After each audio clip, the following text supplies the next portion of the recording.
Ao longo dos próximos 63 dias, esta criatura vai se desenvolver totalmente, tornando-se um cachorro. Ele poderá ficar tão musculoso quanto um mastim, tão ágil quanto um retriever, ou tão pequeno quanto um chihuahua. 3 raças diferentes, uma única espécie. Ao longo deste programa, poderemos ver o surgimento dessas diferenças. Pela primeira vez na televisão, imagens inovadoras e efeitos visuais cientificamente precisos mostrarão 3 raças diferentes arfando e até correndo em exames de ultrassom. Abriremos uma janela para o mundo oculto da vida no ventre. Vida no ventre. Cães.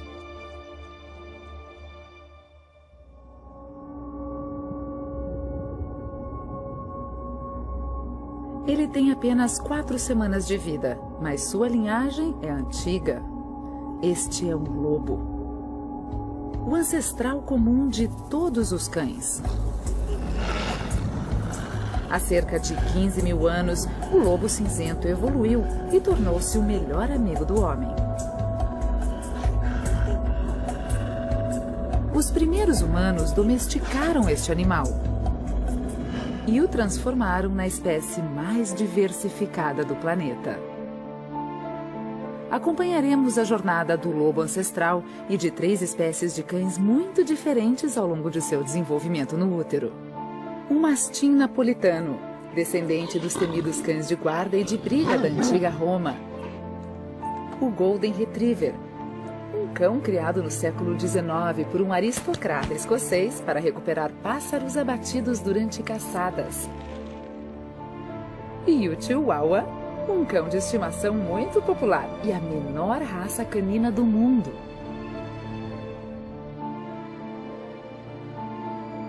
Três animais muito diferentes, com um ancestral em comum.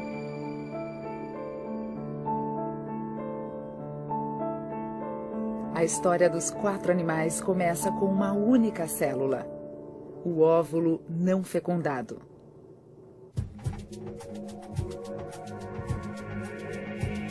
Estimulados por um aumento hormonal, até 20 óvulos são liberados ao mesmo tempo, prontos para serem fertilizados.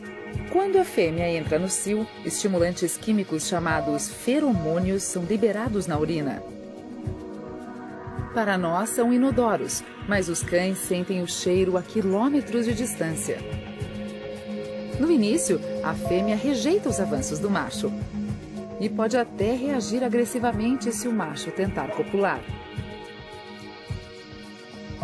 Esta curiosa contradição de atrair machos antes de estar pronta pode ter o objetivo de estimular a competição entre os cães, permitindo que a fêmea tenha mais opções de acasalamento.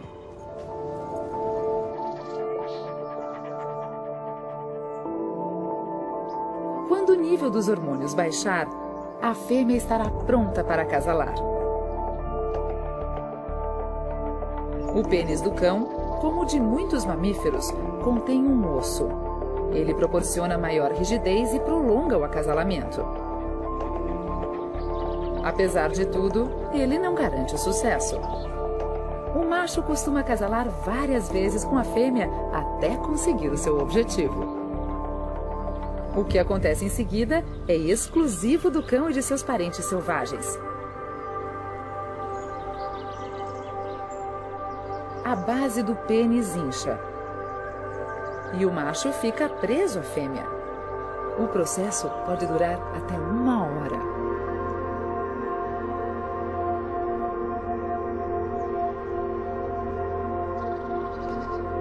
Acredita-se que isso dê aos espermatozoides uma vantagem sobre possíveis futuros concorrentes, ao mesmo tempo em que cada um dos parceiros pode ficar atento a possíveis predadores.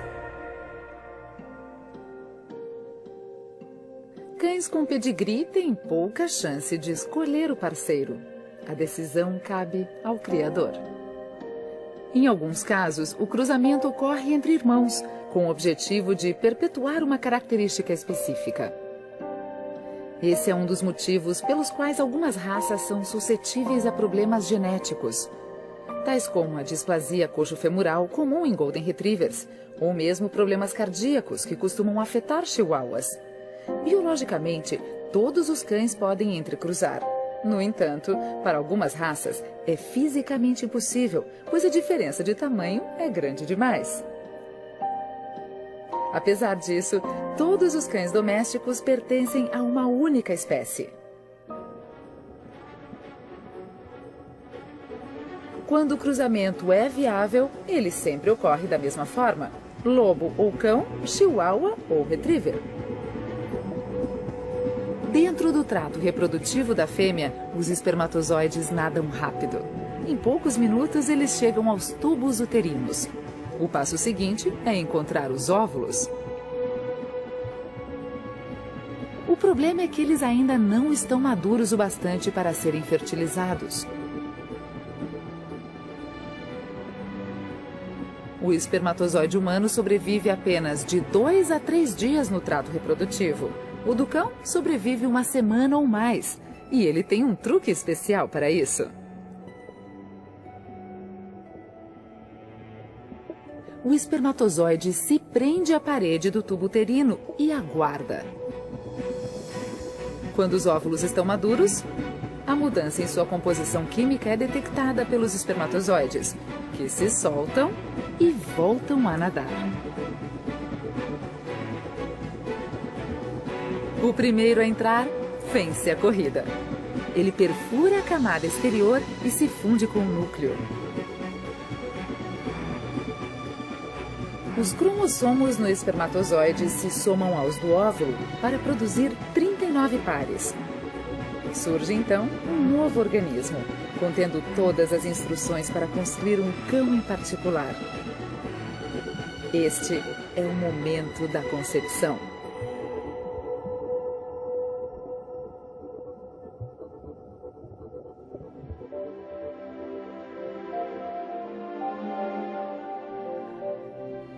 Logo após a fertilização, todos os óvulos se dividem e começam sua jornada em direção ao útero.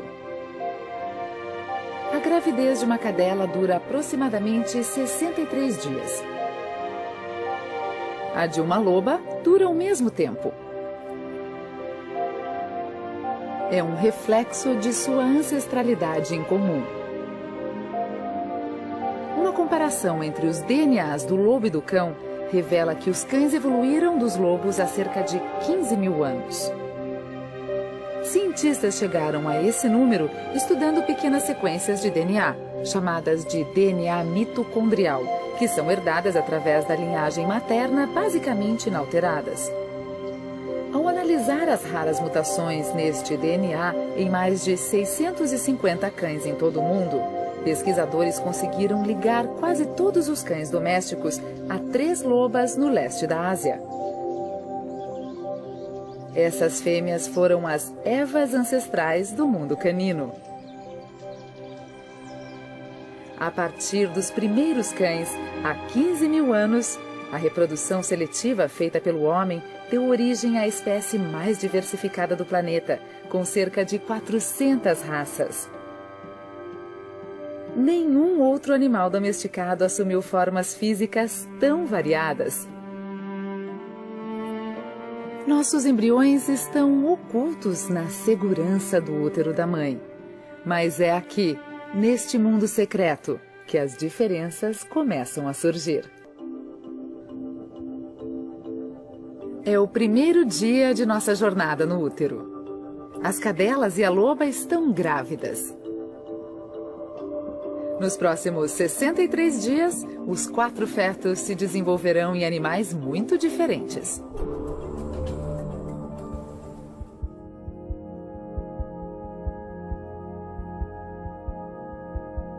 Após 17 dias, os embriões se implantam. Isto ocorre mais tarde nos cães do que em outros mamíferos, talvez porque seus óvulos demorem mais para amadurecer. À medida medida que cada embrião se prende, o útero contrai. Isso estimula o implante e cria um espaço regular entre eles. Os embriões passam por um processo chamado gastrulação. A massa celular começa a se reorganizar para assumir a forma de um corpo. Ela deixa de ser um amontoado disforme e passa a ser um animal em formação.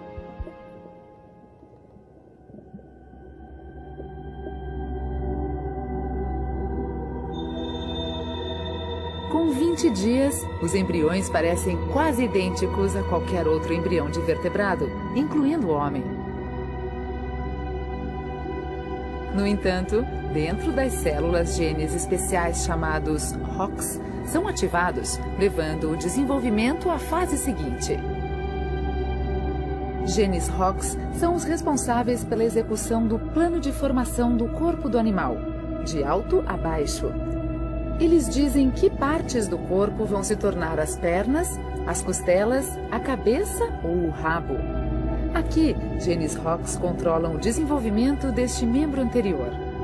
Enquanto isso, outro conjunto de genes começa a ser ativado em ondas ao longo do membro, enviando sinais que ditarão o formato das patas e a posição dos dedos. Genes de desenvolvimento irão determinar a cabeça grande do mastim napolitano, o focinho comprido do retriever e as orelhas grandes do chihuahua. À medida que a jornada no útero continua, 4 animais bem diferentes começam a surgir. Com 30 dias, os planos corporais dos 3 cães e do lobo estão em andamento. Os membros estão crescendo. Os principais órgãos já estão presentes. E o coração começou a bater. Há uma protuberância no ponto em que o cordão umbilical se liga ao embrião. Ela contém os intestinos. Eles crescem fora do corpo, porque não há espaço para eles na cavidade corporal. Quando o corpo estiver grande o bastante, eles teriam assumido seu lugar dentro do abdômen. A semelhança dos embriões nesta fase é uma evidência de sua herança genética comum. Mas isso levanta uma questão intrigante. Como ocorreu exatamente a transformação de lobo a cão? Evidências arqueológicas comprovam que lobos e homens partilharam o mesmo habitat e caçaram as mesmas presas durante 500 mil anos. No entanto, há cerca de 15 mil anos, alguns desses lobos deixaram de ser concorrentes na caça e passaram a ser nossos ajudantes e companheiros. Mas como? Alguns lobos podem ter aprendido a se alimentar dos restos de alimentos dos primeiros assentamentos humanos. Os animais menos tímidos começaram a viver cada vez mais perto dos homens. Por fim, esses lobos semi-selvagens foram se tornando cada vez mais domesticados por meio da reprodução seletiva. No início, o homem criou os primeiros cães domesticados para ajudarem na caça. Algumas teorias sugerem que isso deu ao homem primitivo uma vantagem sobre seus concorrentes. Biólogos acreditam que as mudanças na aparência e no comportamento ocorreram ao longo de poucas gerações. E há uma boa prova de que isso de fato tenha ocorrido. Nos anos 50, um geneticista russo realizou um experimento para verificar se era possível domesticar raposas selvagens, da mesma forma que o homem primitivo fez com os lobos.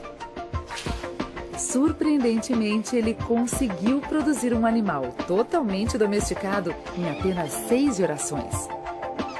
Não só isso, ao longo do tempo, as orelhas da raposa se tornaram flácidas, como as do cão, suas pernas encurtaram e o crânio e os dentes ficaram menores. O processo certamente foi mais lento nos primeiros assentamentos humanos. Mesmo assim, o experimento russo mostra que a reprodução seletiva pode gerar mudanças significativas em um tempo extremamente curto.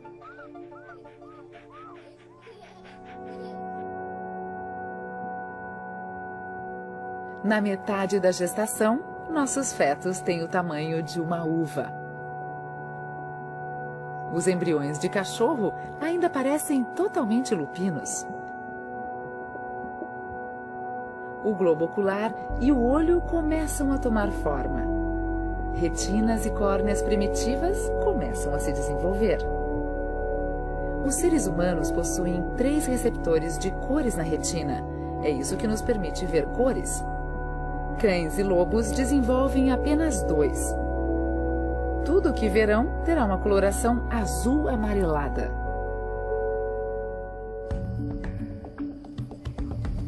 A razão para isso está na forma como os lobos caçam. A visão daltônica é boa mesmo com pouca iluminação, quando grande parte de suas presas também está caçando. Outro segredo para o sucesso nas caçadas é uma série de receptores especializados no fundo dos olhos que os humanos não têm e que reagem a movimentos rápidos. No caso de um lobo, eles ajudam a ver um roedor correndo no crepúsculo ou um coelho se movendo no horizonte. Para os retrievers, pode ser um pássaro distante caindo do céu.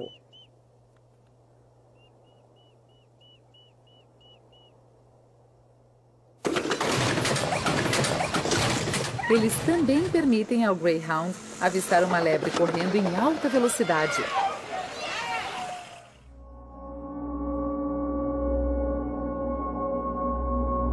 Cães e lobos são extremamente bem adaptados à caça. Lobos muitas vezes perseguem a presa até a exaustão. Eles são capazes de correr a até 65 km por hora em qualquer terreno.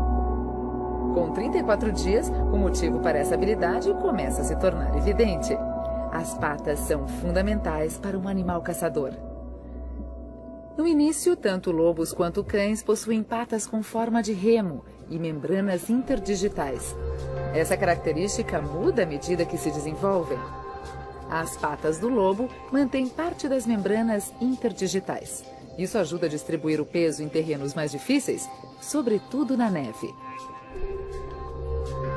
A maior parte dos cães perde as membranas, pois animais domésticos não precisam delas.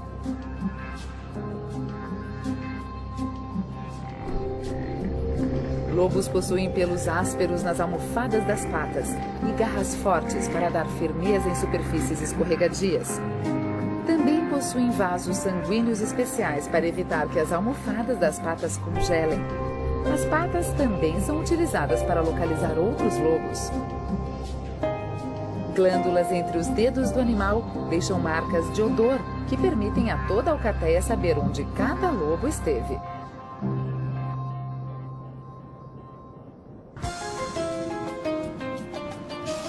O processo de domesticação transformou os lobos nos primeiros cães, mas o homem reforçou e ampliou as diferenças por meio da reprodução seletiva.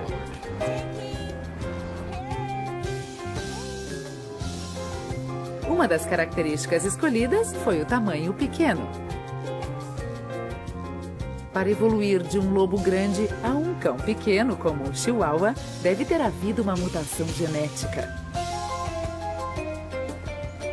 Ninguém sabia exatamente como isso havia acontecido, até que geneticistas passaram a analisar o genoma canino.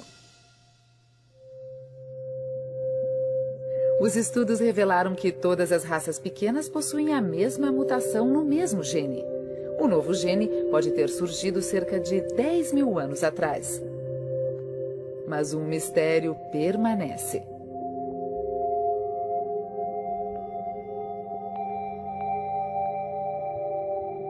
A mutação torna o cão inteiro pequeno. No entanto, nem todas as raças mantiveram a proporção ao encolher.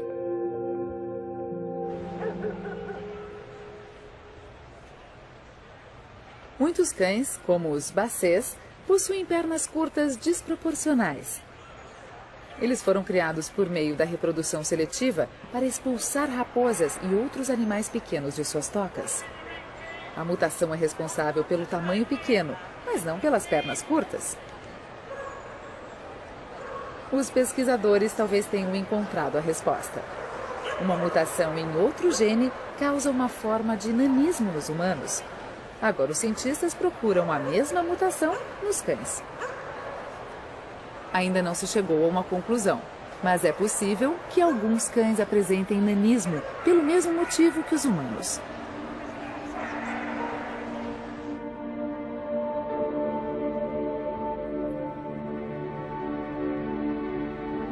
Faltam apenas 28 dias para o nascimento. Mas antes, é preciso sobreviver no ventre. Porque às vezes o corpo da mãe decide desfazer os 35 dias de crescimento e reabsorve o feto, como se ele nunca tivesse existido.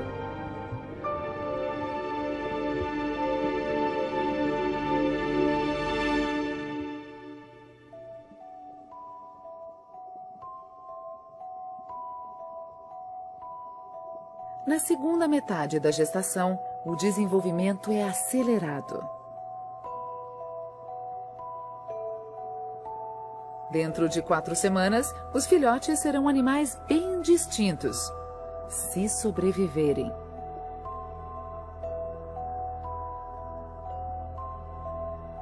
Cadelas e lobas às vezes reabsorvem seus fetos, desintegrando totalmente o embrião. Um pequeno caroço na parede uterina é tudo o que resta. Os lobos evoluíram numa época em que havia muitos predadores. Por esse motivo, desenvolveram uma técnica visando maximizar o índice de sobrevivência. Pode parecer ilógico, mas a reabsorção de alguns fetos dá aos sobreviventes uma chance maior. Quando a cadela fica estressada, a mesma coisa pode acontecer. Entretanto, a existência confortável ao lado dos humanos costuma propiciar o nascimento de toda a ninhada.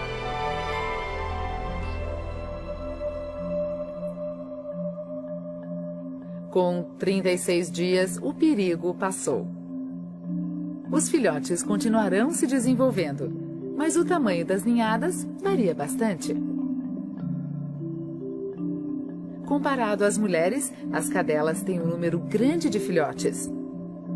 A mastim tem 7 no útero, cada um deles em sua própria bolsa amniótica. A retriever tem 8. A chihuahua, no entanto, espera apenas 2 filhotes. Ela é pequena demais para ter um número maior. No entanto, até mesmo os filhotes de chihuahua são grandes o bastante para serem mostrados por meio de uma nova técnica de ultrassom. Exames de ultrassom em 4D produzem imagens tridimensionais movendo-se em tempo real. O especialista passa cuidadosamente a sonda sobre o abdômen da cadela. Após alguns instantes, a imagem dos fetos surge na tela. Esta é a primeira vez que os fetos de uma chihuahua são mostrados em um exame de ultrassom em 4D. Com pouco mais de um mês de gestação, eles já se movem.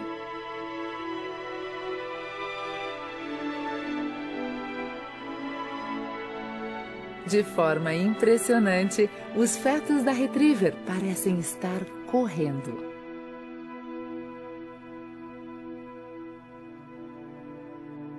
Eles também praticam outro aspecto familiar do comportamento canino, arfar.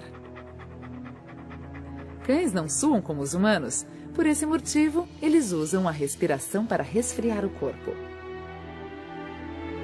No útero, os filhotes praticam alguns comportamentos meses antes de serem necessários. Isso ajuda a reforçar as conexões nervosas do cérebro, além de estimular o crescimento dos músculos das pernas e da mandíbula.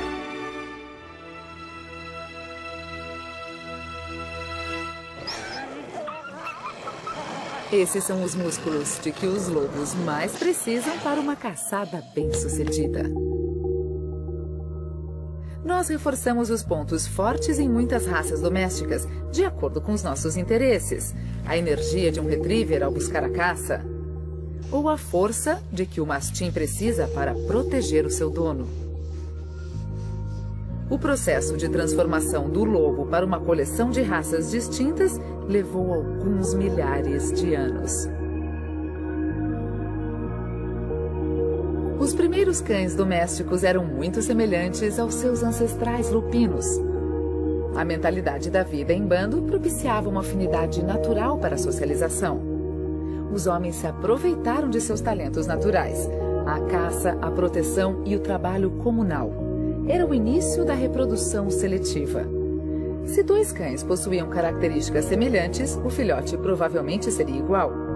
Controlando-se o cruzamento dos animais, é possível direcionar as características da geração seguinte.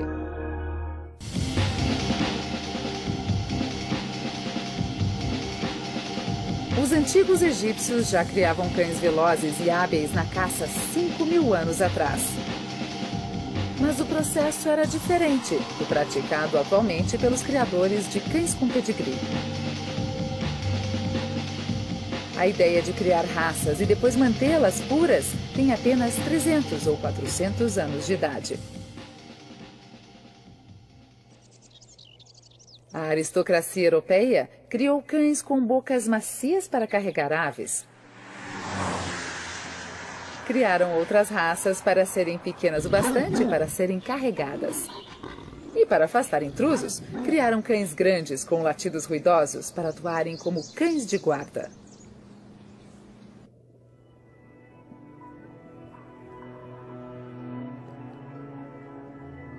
Com 39 dias, todos os fetos estão crescendo rapidamente. Nos próximos 24 dias, ocorrerão mudanças fundamentais. As orelhas e os narizes crescerão, o formato dos corpos mudará. E, finalmente, se tudo der certo, eles nascerão.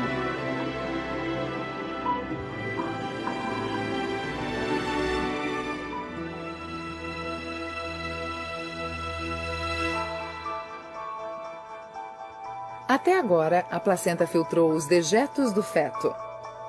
Agora, os rins estão funcionando. Os embriões excretam urina no fluido amniótico em que estão mergulhados. Para proteger os olhos, ainda em formação, as pálpebras estão totalmente fechadas. Embora essa característica seja comum a lobos e cães, há uma parte da anatomia do cão que varia mais do que as outras: as orelhas. Ao mês do nascimento, as orelhas são bem definidas em todos os fetos. O ouvido interno já se formou. Os ouvidos médio e externo ainda estão crescendo.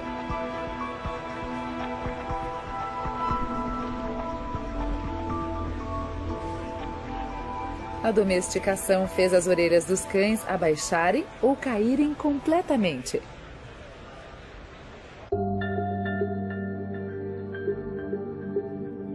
É um exemplo de um fenômeno conhecido como neotenia, quando adultos retêm características infantis. De certa forma, os cães não crescem nunca. Eles permanecem como os filhotes, com orelhas caídas e abanando os rabos. Isso, em parte, se deve à escolha pelo homem dos comportamentos juvenis de sociabilidade e submissão. O resultado é a retenção de outras características juvenis.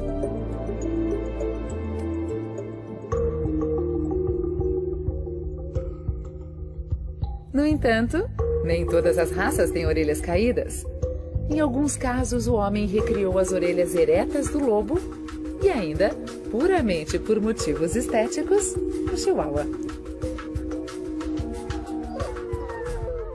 O latido do cão é outra característica juvenil. Lobos adultos raramente latem. Eles uivam para marcar o território e convocar a alcateia para a caçada, algo que o cão doméstico não precisa fazer. Em algumas raças, o latido foi especialmente selecionado, como no caso de cães de guarda. A domesticação produziu mudanças rápidas no formato e no tamanho dos cães. Agora, os cientistas descobriram por quê. Existe um capricho genético ligado ao focinho, que literalmente acelerou a evolução dos cães.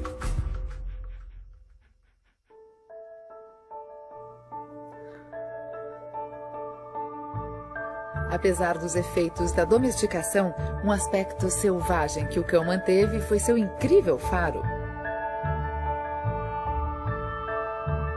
É uma reminiscência dos lobos, para os quais o faro é uma forma de marcar território e de identificar membros da alcateia.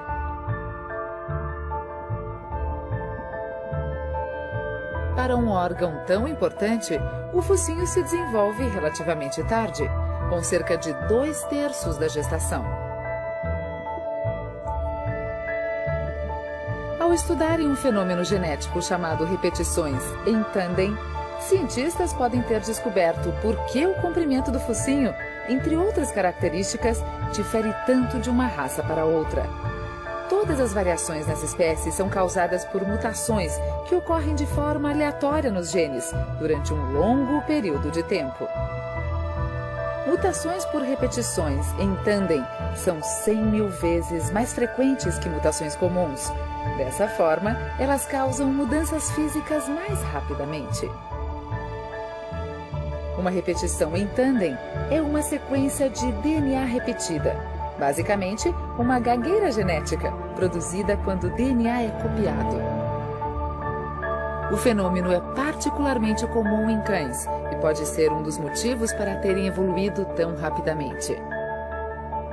Aqui podemos ver a evolução em ação. Nos últimos 100 anos, repetições em tandem em um gene que controla o desenvolvimento ósseo fez o crânio do pitbull apontar cada vez mais para baixo. No entanto, o tamanho do focinho de um lobo ou de um cão não é o responsável por seu faro extraordinário. O segredo está do lado de dentro. Placas ósseas cilíndricas preenchem a cavidade nasal.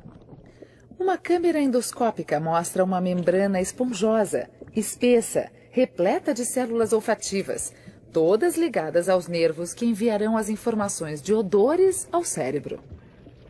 Nos seres humanos, essa membrana tem uma área equivalente à de um selo postal. No cão, pode ser até 60 vezes maior. Com 5 milhões de células olfativas, um ser humano é capaz de detectar o aroma de um cozido que está sendo preparado no fogão. Um cão, com 200 milhões, consegue detectar cada ingrediente separadamente. O olfato também é fundamental para identificar outros cães. Cheirando glândulas próximas ao ânus, é possível saber que cão marcou cada território.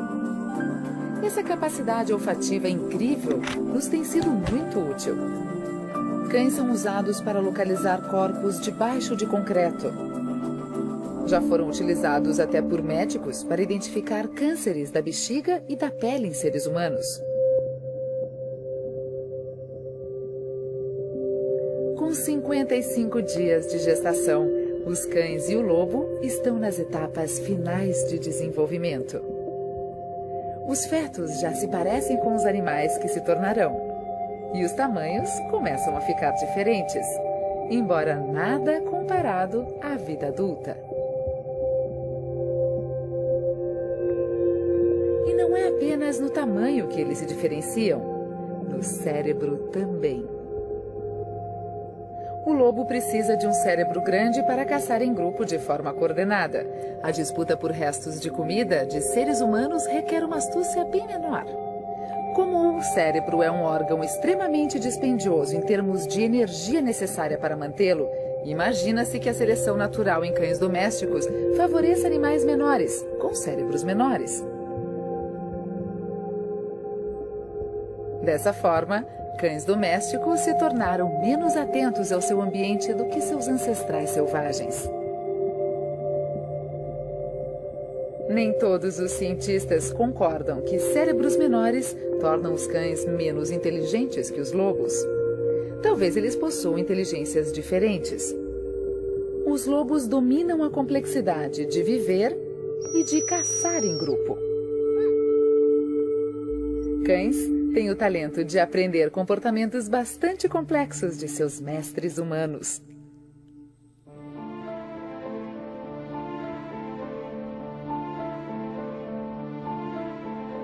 Perto do nascimento, os filhotes se movem tanto que é possível ver seus chutes na barriga da mãe.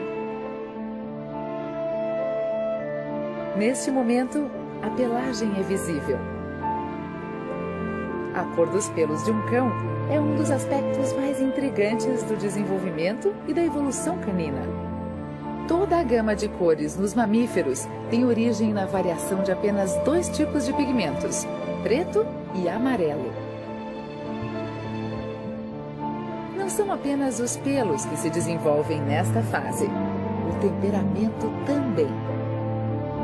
Os genes que controlam os pigmentos também controlam o nível dos hormônios de estresse e assim afetam o grau de nervosismo do animal. Cães de pelagem avermelhada tendem a ser mais temperamentais. A reprodução seletiva também produziu variações bizarras na pele de diferentes raças. Com 54 dias, o mastim já mostra suas rugas características. É outro produto da reprodução seletiva. A pele solta torna difícil para qualquer agressor morder o pescoço do cão, fundo bastante para atingir a traqueia ou as artérias. Reproduções seletivas recentes acentuaram ainda mais essa característica.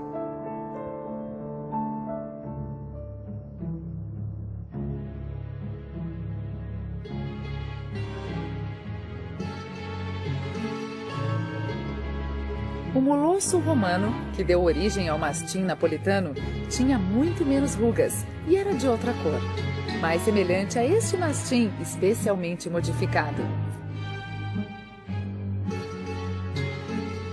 Pequenas mudanças genéticas são tão poderosas nos cães que a família original do mastim inclui atualmente raças como o Dog alemão e o Wolfhound. Eles foram criados há vários séculos, através do cruzamento do Molosso romano com outras raças. De certo modo, a reprodução seletiva é um gigantesco experimento genético, e a diversidade dos cães domésticos é uma prova do seu poder. Nos últimos anos, assim como no caso do homem, o genoma canino foi totalmente mapeado. Com isso, é possível estudar não somente os genes que tornam as raças tão diferentes, mas também os genes responsáveis por doenças. Como partilhamos mais da metade das doenças que afligem os cães, essa pesquisa pode ter aplicações valiosas para todos os seres humanos.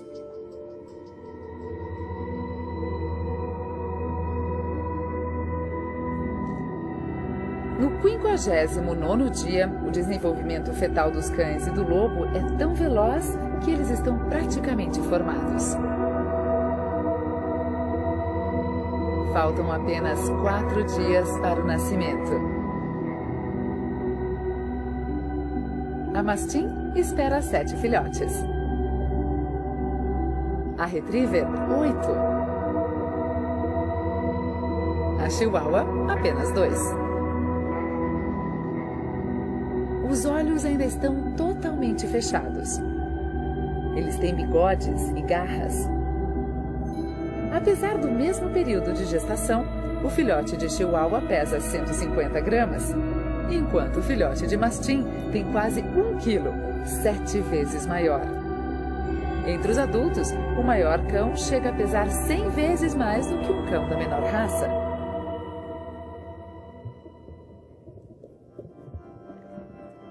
A jornada dos filhotes está quase acabando. Diferenças enormes já surgiram entre eles. Ao longo do desenvolvimento no útero, essas diferenças foram se acentuando para criar 4 animais distintos. Cada um deles, produto de pressões evolucionárias e da reprodução seletiva. Agora, totalmente desenvolvidos no útero, os filhotes enfrentam o último desafio, a hora do parto.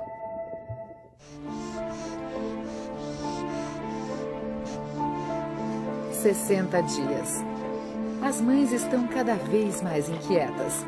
Nos próximos 2 ou 3 dias, elas farão de tudo para encontrar um lugar seguro para dar à luz. Em um útero cada vez mais cheio, o nível de oxigênio cai, dando início ao trabalho de parto na mãe. Os fetos se alinham com o canal de parto, com a cabeça para baixo, e as contrações começam. 63 dias após a fertilização dos óvulos, os filhotes viverão a jornada mais traumática de suas vidas, a saída para o mundo exterior. O trabalho de parto pode variar de 1 a 36 horas. A mãe tenta rasgar a cama. Este é provavelmente um reflexo do passado selvagem dos cães, quando as fêmeas cavam uma toca para dar à luz. As contrações estão mais próximas. A cadela começa a arfar e se deita para facilitar o processo. Muitos mastins têm dificuldades no parto. Muitas fêmeas têm inércia uterina, uma condição em que o útero para de se contrair. Mas, por fim, o primeiro filhote surge.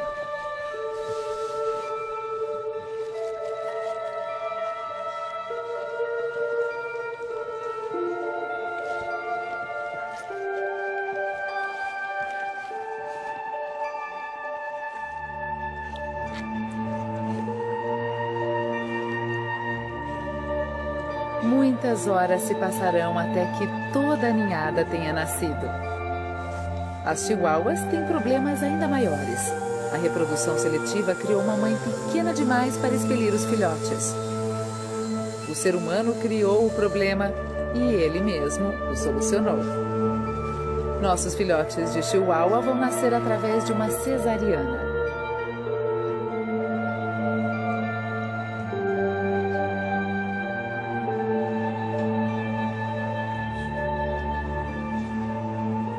Após anestesiar a mãe, o veterinário remove o filhote maior, que pesa 170 gramas.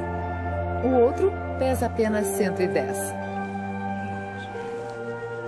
Como todos os cães, os filhotes chamam pela mãe. O som estimula a glândula pituitária no cérebro. A glândula libera o hormônio ocitocina, que, por sua vez, estimula as glândulas mamárias a produzirem leite. Muito bem, este é o outro. Fantástico. Parece muito saudável. A retriever tem menos problemas. Com uma pequena ajuda humana, ela dá à luz a 8 filhotes saudáveis. O primeiro instinto da mãe é rasgar a bolsa amniótica e limpar o recém-nascido. Isso o estimula a respirar. A placenta tem uma última função. A mãe a come e ingere um produto químico que também estimula o fluxo de leite para as mamas. Depois de secos, os filhotes instintivamente procuram o ventre da mãe e começam a mamar, ganhando energia para um crescimento rápido. Enquanto isso, após 30 horas de trabalho de parto, todos os filhotes da mastim já nasceram. Ela tem 7 filhotes saudáveis.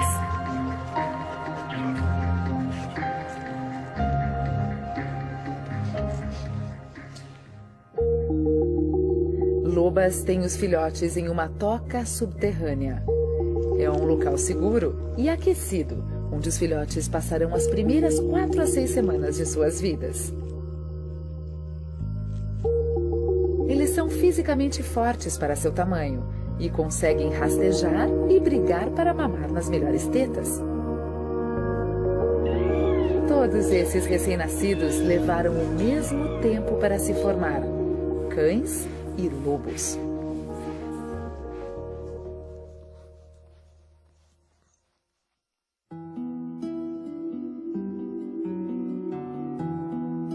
Os olhos dos cães abrem pela primeira vez cerca de 7 dias após o nascimento. No entanto, eles permanecem cegos por mais 3 dias. Após 2 semanas, os canais auditivos se abrem. E depois de 35 dias, a audição dos filhotes será muito mais aguçada do que a nossa. Os crânios dos cães e dos lobos recém-nascidos são muito parecidos e têm proporções semelhantes em relação aos corpos.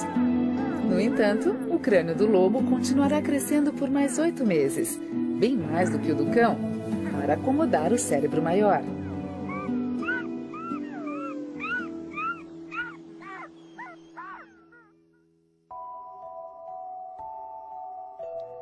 É uma jornada extraordinária, de uma única célula ao melhor amigo do homem em apenas 63 dias. Isso nos dá uma visão única da vida no ventre, onde a gravidez pode ser falsa, o feto pode ser reabsorvido e onde vemos os futuros filhotes arfando e correndo. O mais surpreendente é como essa jornada reflete os milênios de evolução e de intervenção humana que transformaram o lobo em cão. Formas extraordinárias e habilidades extraordinárias, e até mesmo personalidades distintas. É um exemplo da incrível capacidade humana de domar o selvagem e moldá-lo aos nossos propósitos. Uma jornada de 15.000 anos, revivida em apenas 63 dias no ventre. Versão Marshmallow São Paulo.